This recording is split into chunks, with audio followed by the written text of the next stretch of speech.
1684, the old Bermuda Company was in ruins, and Bermudians needed new ways to survive. As ever, their smart adventurers' cunning came to the rescue, but not without the labor of others.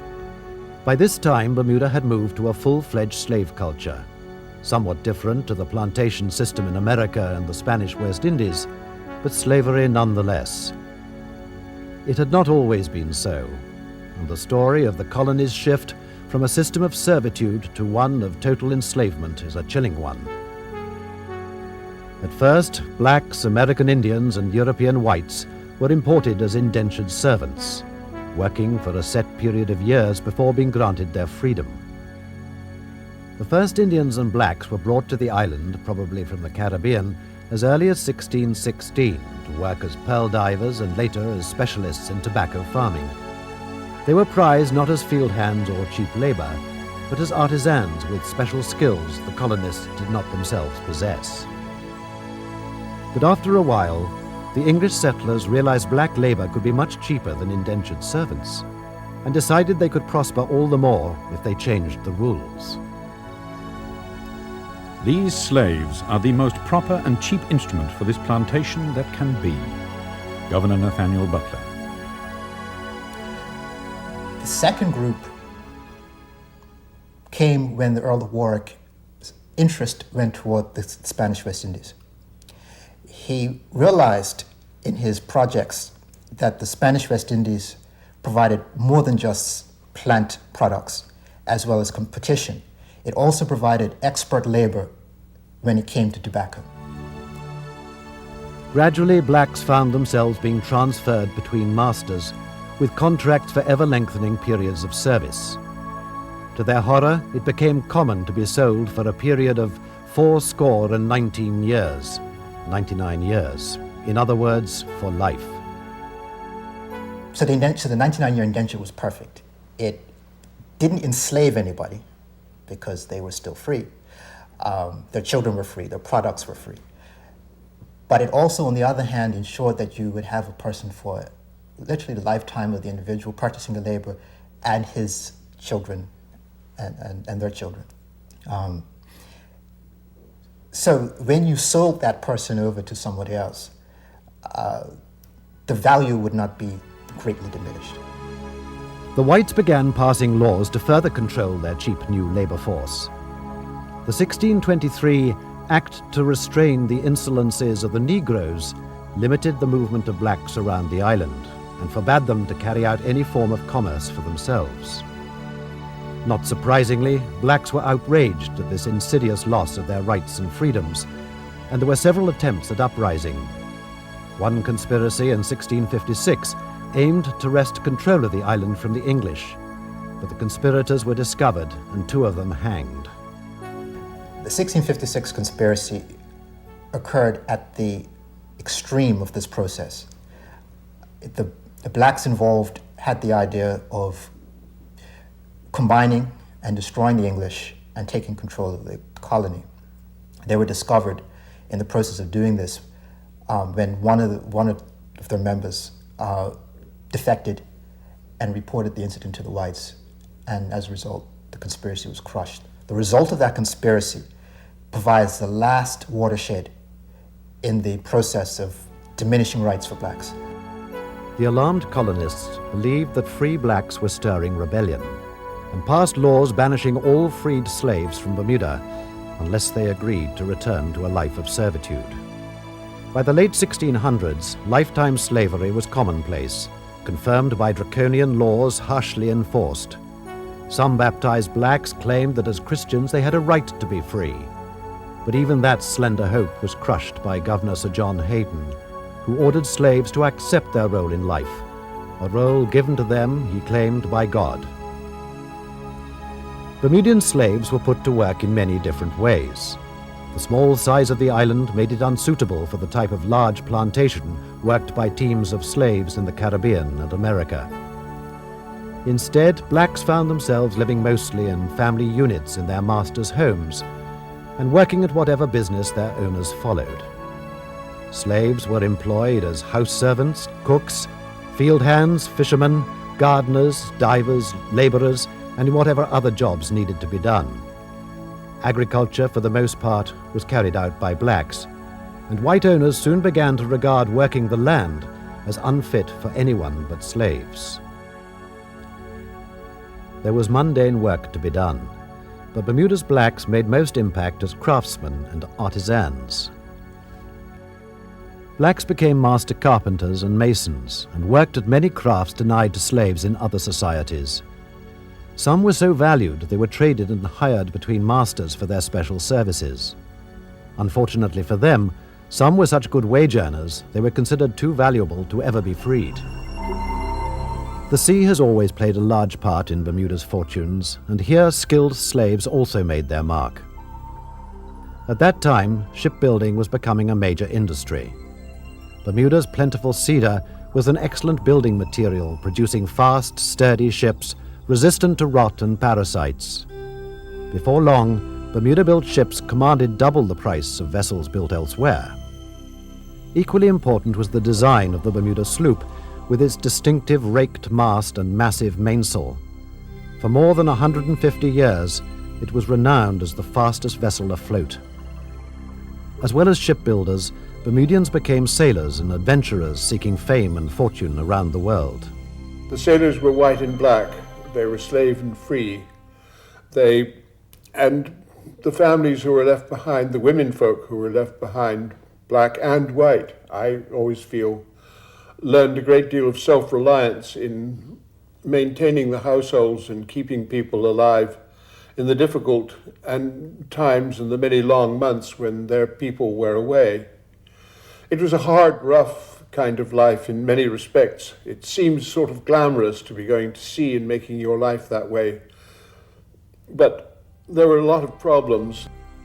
This was the age of piracy, when legendary scoundrels prowled the seas in search of prey. Although Bermuda never became a pirate hotbed like other islands, a few Bermudians nevertheless tried their hand at piracy. Many others went privateering, armed with official letters of marque permitting them to attack the king's enemies, which amounted to an excuse to plunder any ship they wanted. Many of these Bermudian ships were manned by black slave crews, who ranged as far as Madagascar and even shared in captured booty. And so it was a means by which some slaves became quite wealthy, and probably is the reason why there was several free families by the time slavery came to an end in 1834. The Bermuda sloop was a prized possession, much admired and much stolen by pirates. Bermuda-built ships were regularly seized by buccaneers as the 17th century version of a fast getaway car. Apart from privateering, Bermudians plied more peaceful pursuits on the seas. Nearer to home, whaling had been carried out since the early days of settlement, although it never became a major industry. Crews who spotted a whale quickly rowed out and engaged in the dangerous business of harpooning it by hand. The whale was hauled back to one of several small whaling stations around Bermuda, where it was boiled for its oil in large cauldrons, and the flesh, known as sea beef, stripped for eating. Bermudians were known the world over as capable seamen, and at home they needed special skills to navigate the tricky necklace of reefs guarding the island. The skills of a pilot were highly valued, especially those of the slave Jemmy Darrell, who guided the huge flagship of Vice Admiral Sir George Murray through the reefs in 1795. The Admiral was so impressed that he made sure Jemmy was given his freedom the following year. Slaves also played a major role in the emergence of a lucrative new trade in salt. Groups of white Bermudians sailed south to the Caribbean in the late 1600s and settled on Turks Island. They found the flat, hot island ideal for producing salt, which they then shipped to the east coast of America and Canada, where it was desperately needed to cure meat and fish. The trade may have been profitable for white Bermudians, but it was a period of terrible hardship for many of their slaves. As in any slave society, brutality was common, and the Turks Island experience of Bermudian blacks was an agonizing one. On Turks Island, I was immediately sent to work in the salt water with the rest of the slaves. I was given a half barrow and a shovel and had to stand up to my knees in the water from 4 o'clock in the morning. We worked through the heat of the day, the sun flaming upon our heads like fire and raising salt blisters in those parts which were not completely covered. Our feet and legs from standing in the salt water for so many hours soon became full of dreadful boils which ate down in some cases to the very bone, afflicting the sufferers with great torment. Mary Prince. Whether black or white, life in general was harsh, and retribution for even petty crimes was cruel. As early as 1620, Governor Nathaniel Butler erected in St. George's a new pair of gallows, a cage for drunkards, a pillory, and a whipping post. The gallows were soon busy throughout the islands. As most transport was by water, they often faced to sea, as at the infamous Gibbets Island near Flats Inlet, and corpses of victims were cut into pieces and left in chains for all to see. A greater fear emerged with the American War of Independence, that of starvation for the entire island. In 1775, the 13 American colonies went to war with Britain and banned the export of American food and supplies to any British possessions, including Bermuda. The islanders needed food, but the American rebels needed gunpowder to fuel their siege of Boston. Hearing there was a large supply of lightly guarded gunpowder in Bermuda, the American General George Washington sent word asking for help. To the inhabitants of the island of Bermuda, 6 of September 1775. We have turned our eyes to you, gentlemen, for relief. We are informed there is a very large magazine in your island under a very feeble guard. If your favor and friendship to North America and its liberties have not been misrepresented, you may promote and further this scheme. I am, gentlemen, with much esteem, your humble servant, George Washington. General Washington need not have taken the trouble. Before the ink was dry on his letter, a group of prominent Bermudians had already defied the governor and taken matters into their own hands. Is that on the night of August the 14th, 15th, 1775, some people broke into the magazine, which was probably a small cottage built above Tobacco Bay, and they got in through the roof and they broke open the doors and they rolled 100 barrels of gunpowder down to the shore, loaded it on whaleboats, and it was taken out to sea to a couple of American vessels that were lying offshore. There, next morning, the American vessels still were, because the day was a calm one, and the governor woke up to find that the magazine had been broken open and the gunpowder stolen, and he was in a terrible fret and fidget about it, not surprisingly. The powder was soon in the hands of Washington's Continental Army. The grateful Americans lifted their ban on trade with Bermuda, and supplies resumed to the island, even after British ships arrived and tried to cut off the illegal trade. At the end of the American Revolutionary War, the strategic situation obviously changed, and Bermuda became very important to the British military, whereas previously it had no value whatsoever. About halfway between British Canada and the British West Indies, Bermuda came to the fore as a strategic location in which they could build a base for the Navy, for the Royal Navy, and they could control the new United States. So they sent Andrew Durnford, a Royal Engineer. These were the military people responsible for building fortifications, to Bermuda. Andrew was a very enterprising young man. He socially had a family already in England, but when he came to Bermuda, he didn't remarry, but he had a second wife, as it were. They had 6 children, and he became the first mayor of St. George's, amongst his many other achievements. But he did rebuild the fortifications here. He built 4 entirely new forts, and in his later years, towards the end of the decade that he was in Bermuda, he was accused of perhaps using some of the money to build the forts to build his house, known as Durnford House, which still stands today on the edge of St. George's, and that became known as Durnford's 5th Fort. Work on the Royal Naval Dockyard itself did not begin until 1809, when the first buildings began to go up around Grassy Bay, at first made of cedar, then replaced with stone. While it took 30 years for the British to get organized, they eventually built a dockyard at Bermuda after the end of the American Revolutionary War, which ended in 1783. This dockyard was designed to provide a place where the ships of the Royal Navy, which controlled the world's oceans, could come and be repaired. And it was also a place which would keep the United States under control, in other words, control their navy. And in fact, the Bermuda dockyard was described by one British officer as the bit in the horse's mouth, and the horse being America, and of course Bermuda being the bit in which it would control this new United States. Much work remained to be done, but hostilities again interrupted, once more with the Americans, in the War of 1812. 2 major expeditions were launched from Bermuda, including the burning of the President's house in Washington. But again, the island itself was spared attack. Work on Bermuda's defences intensified after a review in 1826 by the hero of Waterloo, the Duke of Wellington. He ordered new or improved fortifications the length and breadth of the island.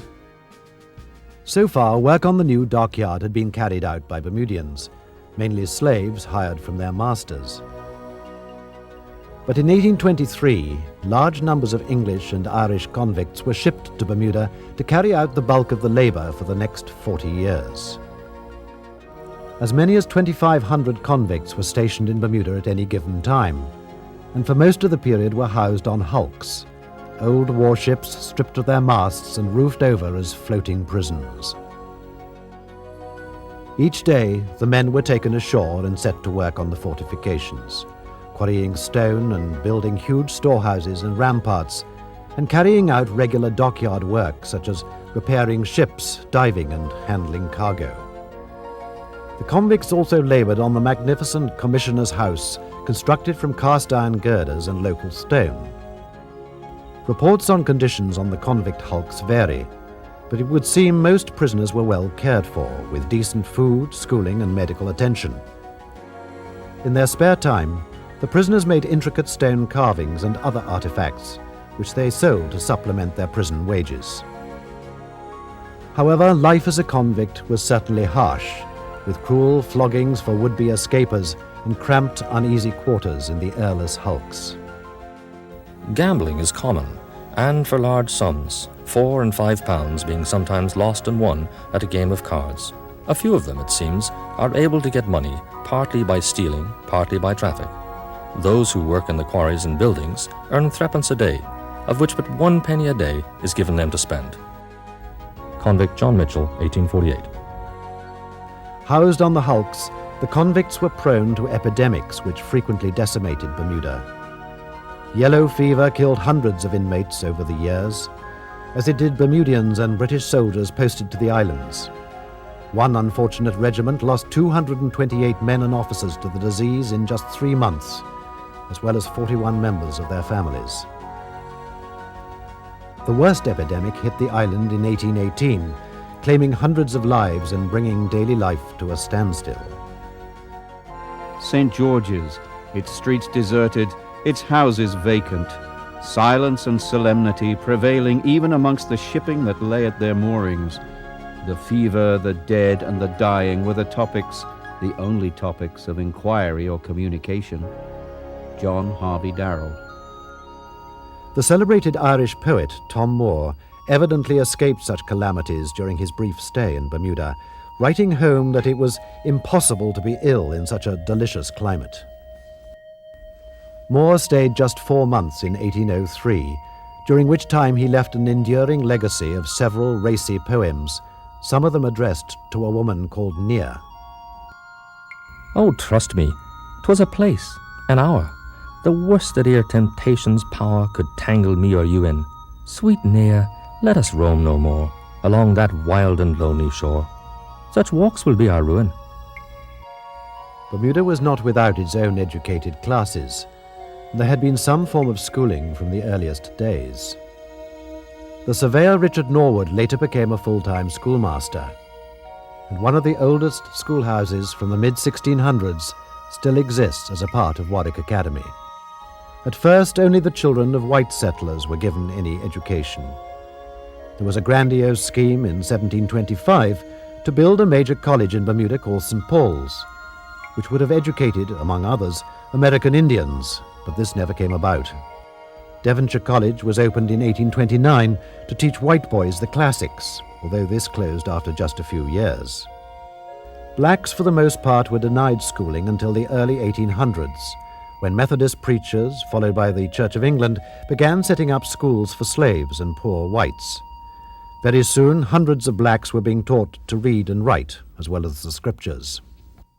Christianity itself, specifically baptism, had been withheld at times from Bermuda's blacks and had been a cause of constant debate. In the colony's early years, whites were legally obliged to go to church on Sundays, and ministers were instructed to teach Christianity to blacks and Indians. Baptized or not, blacks had the right to attend church with their masters, providing they kept to segregated pews such as the Blacks' Gallery at St. Peter's Church in St. George's. Similarly, blacks were kept apart in death, being buried in separate graveyards. Slave owners, however, feared that Christianized blacks might claim a right to freedom, and passed laws in 1687 forbidding their baptism. Some churchmen defied the law and continued to baptize slaves, and in the late 1700s, Methodist preachers began evangelizing to blacks throughout the island. In the summer of 1800, the Reverend John Stevenson was arrested and jailed for preaching to gatherings of slaves and free blacks. He was housed in a cell in St. George's, where he continued to preach through the bars of his cell window. For most of the slavery period, education was very limited, restricted usually to people who could afford it, and it was closely linked with religion. Now, from the point of view of the slaves, generally they were denied education, exposure to religion. There were exceptions, of course, but generally throughout the period there was a strong prejudice against educating slaves.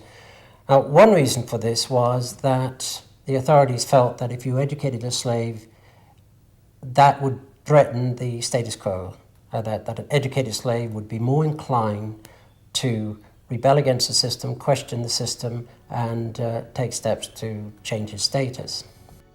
Evangelizing to blacks picked up pace a few years later with the arrival of the Methodist Joshua Marsden. He was appalled by Bermudian society. In this little mercenary place, nothing is esteemed but money. The people are chiefly all of one religion, that of money, pleasure, vanity, while the trinity they believe in and worship is the world, the flesh, and the devil. Joshua Marsden.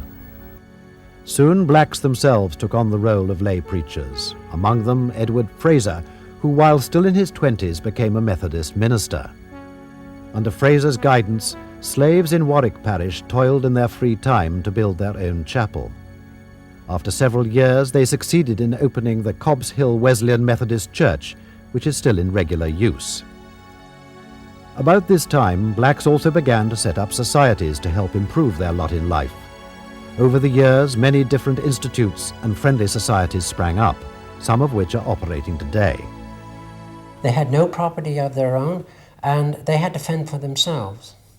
Now, it was very, very important that they had a system in place to help one another, and that system was actually provided by the friendly societies and the lodges, which emerged just before the Emancipation period and certainly strengthened as time went on.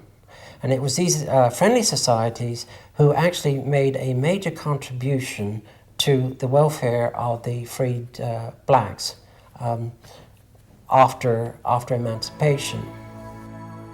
1834, and finally slavery was to be abolished.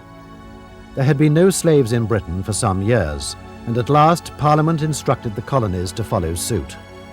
Bermudian slave owners voted against an option to keep freed blacks as apprentices for a period of years. Their reward was immediate cash compensation from the British government. For more than 4,000 Bermudian slaves, the reward for generations of captivity was their freedom at last. Emancipation Day was set for Friday, August the 1st, 1834. It was a day of joyful celebration, with Thanksgiving services held in churches all over the island. Tradition has it the Silk Alley in St. George's is named after a black girl hurrying to the celebrations on Emancipation Day. Her former mistress gave her a splendid silk petticoat, and the alley is named after the rustling material as she headed to nearby St. Peter's Church. Emancipation meant that finally blacks legally had their freedom. But swiftly enacted property laws curtailed their right to vote and stand for office. Bermuda was once again entering a phase of mixed fortunes for people of all races and classes. New wars and economic difficulties lay ahead. And for the newly free blacks, there was an equally desperate battle to come: the struggle for true equality.